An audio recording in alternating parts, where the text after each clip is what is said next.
কেউ যদি খোঁজে রোজার মধ্যে কি কি লাভ, শরীরের কি কি লাভ, শরীরের লাভের জন্য যদি কেউ রোজা রাখে তো রোজা তো হয়ে যাবে, লেকিন ওই পরিমাণ ফায়দা হবে না যেই পরিমাণ ফায়দা রুহের লাভ দেখে রোজা রাখলে যে পরিমাণ ফায়দা হবে। রোজা কি শরীরের লাভের জন্য রাখবো না রুহের লাভের জন্য? হ্যাঁ, শরীরেরও কি আছে? লাভ আছে। ডাক্তার জাহাঙ্গীর কবির সাহেবের কাছে গেলে শুধু রোজা বলে কেন? যেই অসুখ নিয়ে যাবেন, হাঁটু ব্যথা লিখে দিয়েছে রোজা, ঘাড়ে ব্যথা রোজা, প্রেশার বাড়তি রোজা, ডায়াবেটিস বাড়তি রোজা। সুবহানাল্লাহ কোন আপনি কি সমস্যা ভাই? আপনি রোজা নিশ্চিত করেন। আরে আমার এই ঘাড় ব্যথা ছিল, এদিকে এদিকে নাড়ার কোনো সুযোগ নেই, ডাক্তার দিছেন রোজা, গেছি বালা। সুবহানাল্লাহ, আলহামদুলিল্লাহ বলেন না? হ্যাঁ, শুকরান হাবিবি। কি হয়, রাখবো তো রোজা ইনশাআল্লাহ।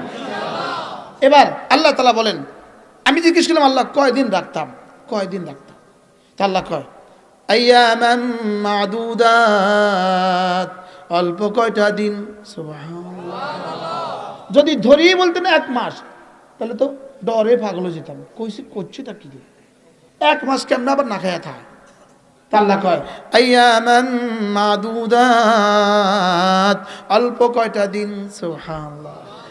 এরপরে যদি কেউ বলে উঠে আল্লাহ ওই অল্প কয়দিনে যদি আমি অসুস্থ হই অথবা আমি সফরে থাকি তখন কি করব?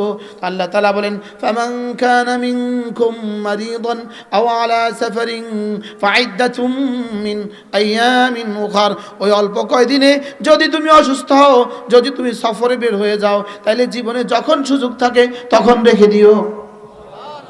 সহজ না কঠিন? এখন কোনো বৃদ্ধ বলে উঠলো আল্লাহ আমি এতটা বৃদ্ধ, আমি তো আর জীবনে সুস্থ হওয়ার কোনো সম্ভাবনাই নাই, এতটা বৃদ্ধা, জীবনে সুস্থ হওয়ার কোনো সম্ভাবনাই নাই। আল্লাহ তাআলা বলেন ওয়া আলাল্লাযীনা ইউতীকুনাহু ফিদিয়াতুন তাআমু মিসকিন, যদি জীবনে আর কোনো দিন রাখতেই না পারো একজন মিসকিনকে ফিদিয়া দিয়ে দিবা, হয়ে যাবে। সুবহানাল্লাহ। সহজ না কঠিন বলে? কি পরিমাণ সহজ, কি পরিমাণ সহজ। আচ্ছা, রোজা রেখে কি কেউ মরছে? রোজা না রাখে কি কেউ মারছে?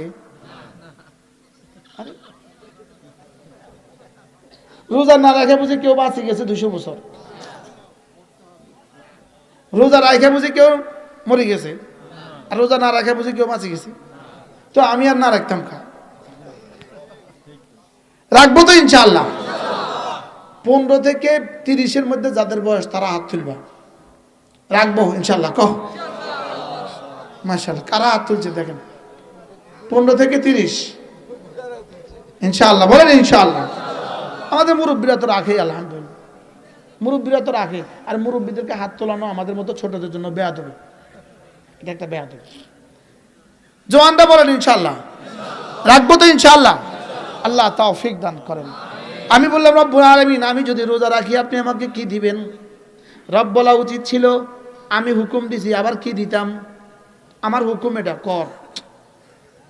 ডিসি সাহেব ফিয়নকে বলছে এটা ঝাড়ু লাগা, তো ফিয়নে বুঝি কয় স্যার কি দিবেন? জোরে কয় না। ওসি সাহেব কনস্টেবলটা বলছে ওই ওই গাছটা পরে সে কাছে স্যার কি দিবেন? ছটকনা দিব, ছটকনা। বলেন না বাস্তব না বাস্তব? আমি এটা রব কি দিবেন উচিত ছিল, কি দিতাম তোরা? আর সব তো আমিই দিছি, রোজা রাখতে গেছি রাখ। দেখেন রব কয় আস-সাওমুলি ওয়া আনা আজজি বিহি, রোজা আমার, পুরস্কার দিব আমি নিজে। আমি বললাম রব্বুল আলামিন পুরস্কার দিবেন, এটা তো একটা কমন কথা, এটা তো একটা কমন কথা, পুরস্কার দিবেন। দিবেন কি এটা একটু বলেন, দিবেন কি? রব্বুল আলামিন বলেন যাও কথা দিলাম মান সামা ঈমানান ওয়া ইহতিসাবা, ঈমানের সাথে আর নেকির আশা সওয়াবের আশা রোজা রাখবা, গুফিরা লাহু মা তাকাদ্দামা মিন যামবিহি, তোমার পেছনের গুনাহগুলো maaf করে দিব। সুবহানাল্লাহ। আজীব না? সব রোজাদার ডায়াবেটিস ওয়ালাদের রমজান মাসে কিন্তু ডায়াবেটিস নিয়ন্ত্রিত থাকে। বাস্তব না বাস্তব? রমজানে ইনসুলিন লাগে না, ডায়াবেটিস নিয়ন্ত্রণ। প্রেশার ওয়ালাদের আর বড়ি খাওয়া লাগে না, নিয়ন্ত্রণ। কি পরিমাণ প্রেসক্রিপশন রব দিয়েছেন, সুবহানাল্লাহ। হ্যাঁ, এজন্য রাখবো তো ইনশাআল্লাহ। শুধু রোজাই রাখবো না রোজাকে দামি বানাবো? হ্যাঁ, রোজাকে দামি বানাবো। রোজাকে কি বানাবো? সাহাবা একরাম জিজ্ঞেস করেন, ইয়া রাসূলুল্লাহ, রোজা দামি হবে কি দিয়ে? রাসূল বলেন, আস-সাওমু জুন্নাতুন, রোজা হলো বড় দামি জিনিস। রোজা হলো বড় দামি, রোজা হলো ঢালের মতো। কতক্ষণ ঢাল বড় উপকারী জিনিস, কতক্ষণ মালাম ইউখরাক, যতক্ষণ পর্যন্ত ঢালকে ফেটে ফেলা না হয়, ফাটায়া দেওয়া না হয়, ফেটে ফেলা না হয়, ততক্ষণ পর্যন্ত ঢাল বড় উপকারী। আল্লাহ নবী বলেন রোজা হলো বড় উপকারী ঢালের মতো, ততক্ষণ না এটাকে ফাটায়া দেওয়া না হয়। সাহাবা একদম জিজ্ঞেস করেন, ইয়া রাসূলুল্লাহ, রোজা আবার ফেটে যায় কিভাবে? আল্লাহ নবী বলেন গুনাহ দ্বারা রোজা ফেটে দেয়। নাউজুবিল্লাহ বলেন। আচ্ছা, আমাদের গুনাহ, আমাদের রোজা কয় টুকরা হয়? ছোটবেলা আমরা হারিকেন চালাইতাম না? হারিকেন চালাইতাম না? হারিকেনের সিমনি একটা যদি 70 টুকরা হয়, এটা আর লাগান জানি? হ্যাঁ, হারিকেনের সিমনি ভাঙে গেছে 70 টুকরা, লাগানো যায়? আমাদের রোজা কত টুকরা হয়? কি খান খান হয়ে যায়? বাস্তব না বাস্তব বলেন? এই জন্য রাসূল বলেন রোজা কিছু কিছু মানুষের জন্য রোজা হবে কেমন? লাইসা লিসাউম লাইসা লাহু ইল্লাল জু, খিদা ছাড়া তার আর কিছু থাকে না। খিদা ছাড়া তার আর কি কিছু থাকে না। এই জন্য রোজা যেই পরিমাণ নাফরমানি হয়, তার রোজা এই পরিমাণ কষ্ট দেয়। আর রোজা জিকিরের তেলাওয়াত কখন চলে যায় তেরো পায় না। সুবহানাল্লাহ। বাস্তব না বাস্তব? রোজার নামাজ পড়ে না, তার রোজার কষ্টের সীমা নাই। রোজার মধ্যে ছবি দেখে, তার রোজার কষ্টের কোনো সীমা নাই। লেকিন রোজার মধ্যে জিকির করে, তেলাওয়াত করে, তার রোজার কষ্টের কোনো অনুভবই নাই। বাস্তব না বাস্তব? এই জন্য আল্লাহ নবীকে সাহাবা একরাম জিজ্ঞেস করলেন, ইয়া রাসূলুল্লাহ, কোন রোজা সবচেয়ে বেশি দামি?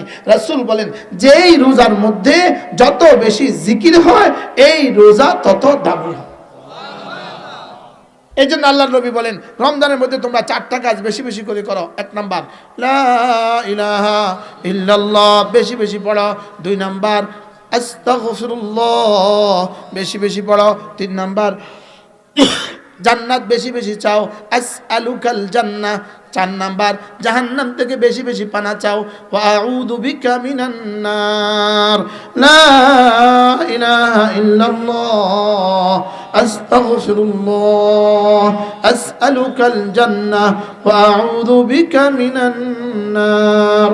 লা ইলাহা ইল্লাল্লাহ, আস্তাগফিরুল্লাহ, আসআলুকাল জান্নাহ, ওয়া আউযু বিকা মিনান নার। রমজান মাসে যারা গায়রে হাফেজ আছি, হাফেজ না লেকিন কোরআন শরীফ শুদ্ধ করে পড়তে পারি, এই মানুষগুলো আমরা যারা আছি, নিয়ত করেন কমপক্ষে এই রমজানে 3 খতম কোরআন শরীফ পড়ব। গায়রে হাফেজরা ইনশাআল্লাহ হাত তোলেন। গায়রে হাফেজ, আমিও গায়রে হাফেজ না। হাফেজ পড়ে, হাফেজ পড়ে, হাফেজ পড়ে। কয় কয় কয় কয় কয় খতম? কোন সবাই কোন ইনশাআল্লাহ 3 খতম। কয় খতম? হাত নামান। এবার হাফেজ সাহেবরা হাত তোলেন। আল্লাহ, বহুত হাফেজ। আপনাদের কি খেয়াল, আপনারা কয় খতম করবেন? কোন যারা তারাবি পড়ান না, যারা তারাবি পড়ান না, তারা 10 খতম করবেন। কোন ইনশাআল্লাহ? কোন কোন ইনশাআল্লাহ? আর যারা তারাবি পড়ায়, এরা তো কত খতম করে এটা আল্লাহ ছাড়া কেউ জানে না। তারাও জানে না তারা কত খতম করে, কারণ তারা এক এক পৃষ্ঠা 40 বার 50 বার পড়তে হয়। কি পরিমাণ পড়ার পরে তারাবিতে তারা আবার সঙ্গে সঙ্গে ফরফর করে বের হয়। আপনাদের তো হিসাব নাই যে এ আল্লাহর বান্দারা দিন রাতে কি পরিমাণ কষ্ট করছে। আল্লাহ মেহেরবানি করে আমাদেরকে দামি বানায় দেন। সকলে বলেন আমিন। যারা আমরা কোরআন শরীফ পারি না, আপনি কি করবেন? আপনার জন্য একটা বুদ্ধি আছে। দেখেন, যদি আপনি 100 বার সূরা ইখলাস পড়েন, কতবার? 15 মিনিট থেকে 20 মিনিট লাগবে 100 বার সূরা ইখলাস। আপনি যদি শুদ্ধ করে 100 বার সূরা ইখলাস পড়তে পারেন, হাফেজে কোরআন 20 মিনিট তেলাওয়াত করে, বাইতুল্লাহর ইমাম 20 মিনিট তেলাওয়াত করে, কারিয়ে কোরআন 20 মিনিট তেলাওয়াত করে, যেই পরিমাণ নেকি, আপনি এই পরিমাণ নেকি পাবেন। এই ফর্মুলাটা কেমন হলো?